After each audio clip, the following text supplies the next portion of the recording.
నమస్తే అండి యూట్యూబ్ ప్రేక్షకులందరికీ నా యొక్క హృదయపూర్వక నమస్కారాలు అండి. మనం ఈరోజు ఈ వీడియోలో మరుగు మందు గురించి తెలుసుకుందాం అండి. దీనికి మరో పేరు వచ్చేసి మరల మందు అని కూడా అంటారు.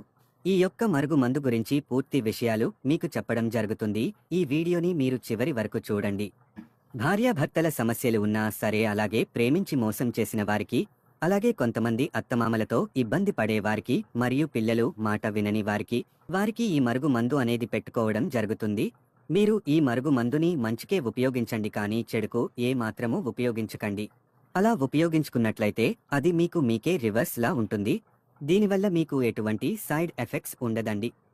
ఈ యొక్క మరుగు మందులో మనకు రెండు రకాలు ఉంటాయి. ఒకటి వచ్చేసి కడుపుకు పెట్టేది, దీనికి మనము తినే వాటిలో తాగే వాటిలో పెట్టుకోవచ్చు. మరొకటి వచ్చేసి తలకు, బట్టలకు, చెప్పులకు, వంటికి రాసుకునేది. ఈ రెండిట్లో మనము ఏది ఉపయోగించినా సరే వారు కేవలం 24 గంటల నుంచి 3